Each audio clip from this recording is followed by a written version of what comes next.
सम्मेलन शमशाबाद में हुआ। इससे पहले पूरे राज्य में ब्रांच से लेकर मंडल तक और मंडल से लेकर के जिला का सम्मेलन होकर प्रतिनिधि इकट्ठा हुए। और जो लोग ये कहते हैं कि कांग्रेस पार्टी तानाशाही की पार्टी है, उनसे हम ये कहना चाहते हैं, आप ये लोग इलेक्शन कमीशन न हो, ये सेंट्रलिस्ट पार्टी, तो अपनी पार्टी का चुनाव भी न करें।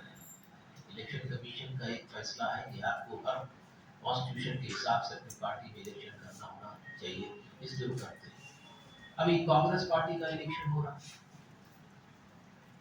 18 तारीख को इलेक्शन होगा, उसका अभी वोटर लिस्ट ही नहीं बना, कौन वोट देगा? बड़े बड़े सीनियर लीडर्स कह रहे हैं कि कौन वोट देगा कौन नहीं देगा।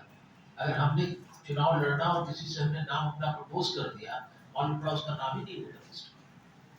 कम्युनिस्ट पार्टी ऊपर से लेकर नीचे तक डेमोक्रेटिकली फंक्शन करती है, और आपसे छुपाते नहीं हम कि कल हम लोगों ने डेमोक्रेटिकली चुनाव के माध्यम से डॉक्टर के श्यामासिंह राव को अपना पार्टी का राज्य सचिव चुना है।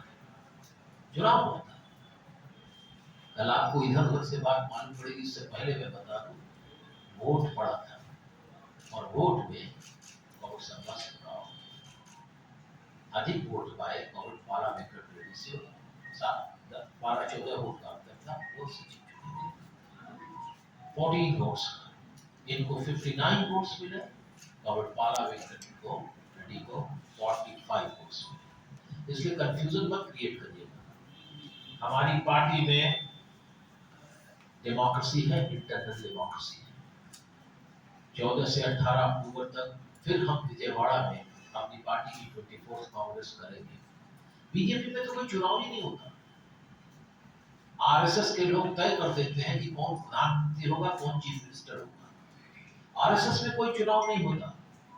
आरएसएस का सरसंघचालक एक लिफाफे में अगला सरसंघचालक कौन होगा, उसे वो एक बड़े क्या कहते हैं जिसमें पैसा वैसा रखा जाता है,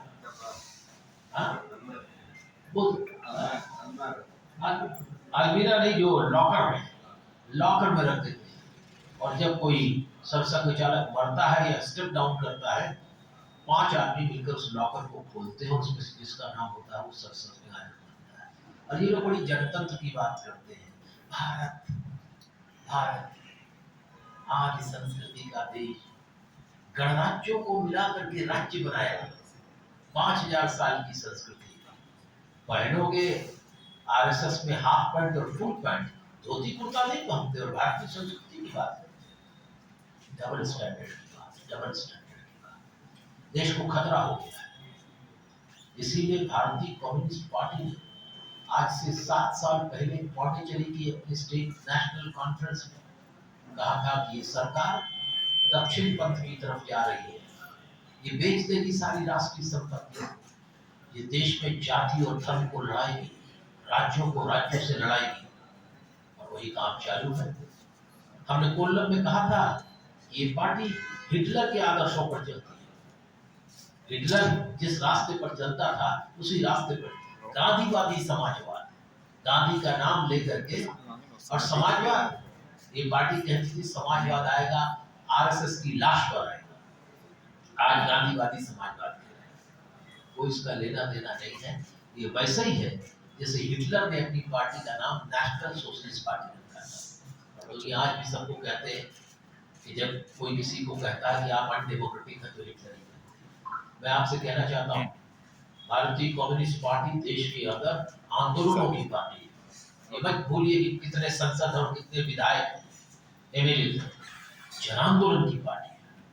और इस जन आंदोलन के दबाव की वजह से हमने 8 महीने तक निरंतर प्रयास किया बिहार में, और बीजेपी और जदयू की सरकार को अलग करके बीजेपी को बाहर फेंक दिया, और आज एक नई राजनीति देश में शुरू हो गई।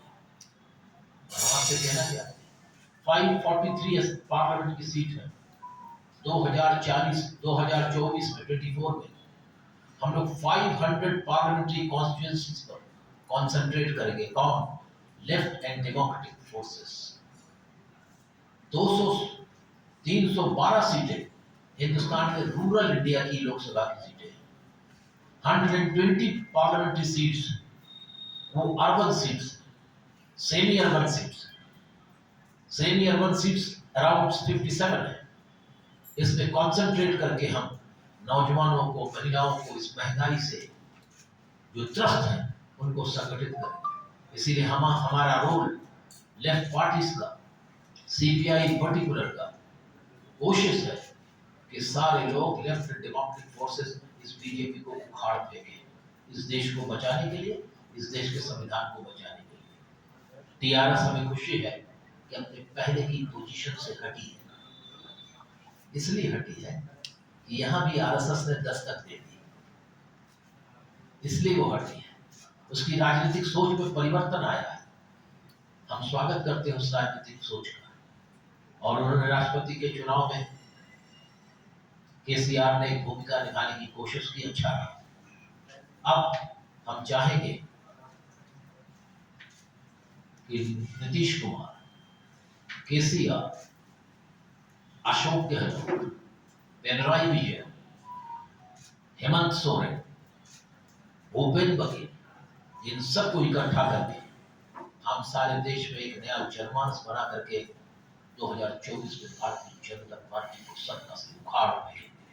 और हम इतने कॉन्फिडेंट हैं कि उखाड़ फेंकेंगे, क्योंकि आज भारतीय जनता पार्टी में भी अंदर अंदर बगावत है। इसीलिए उन्होंने नितिन गडकरी सबसे अच्छा परफॉर्मिंग मिनिस्टर कहते थे, उसको निकाल बाहर किया पार्लियामेंट्री वोट से, ताकि उसके आदमियों को कैंडिडेट नहीं बनाया जा सके। शिवराज चौहान जो 15 साल से चीफ मिनिस्टर है मध्य प्रदेश का, उसको भी निकाल दिया। और जब हमने इस बात को कहा पार्टी ने, तब क्या हुआ, पहली बार शेख हसीना वाजिद के सामने कल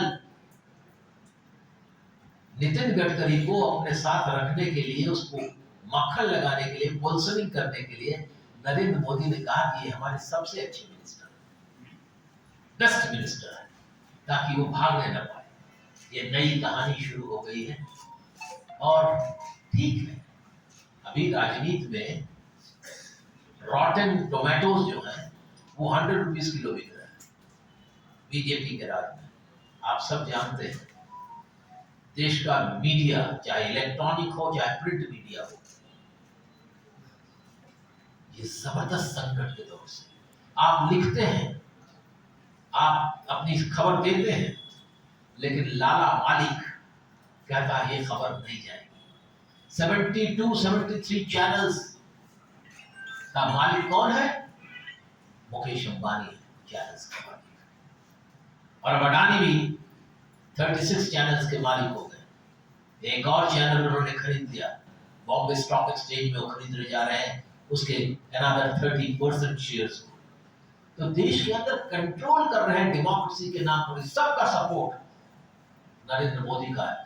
control the media, control the mind of the people, control the media not to speak reality which is facing the country, control the media to create confusion among the people, control the media to fan communalism, control media to fan a rift between Hindu and Muslims। ये है नरेंद्र मोदी और Bharatiya Janata party और RSS की strategy. हमने इसको समझ लिया। तेलंगाना की जनता को भी उठकर खड़े होना है और केसीआर इस रास्ते में आए हैं, हम उनका स्वागत करते हैं। आने वाले दिनों में हम विजयवाड़ा में इसका प्रस्ताव लेंगे और एक बहुत बड़ी, आप सुनेंगे विजयवाड़ा में एक नए संघर्ष का ऐलान होगा, देश की राजनीति में कंपन पैदा कर देगी और भारतीय जनता पार्टी की दिल्ली की सरकार थरथरा जाएगी। क्या हो रहा है? 20,000 करोड़ रुपए लगा करके अय्याशी का केंद्र बनाया गया है नया पार्लियामेंट। क्या पुराना पार्लियामेंट बेकार हो गया है? उसको उड़ा दो ना, फिर बुलडोजर से उड़ा दो। वो हेरिटेज का पार्लियामेंट है।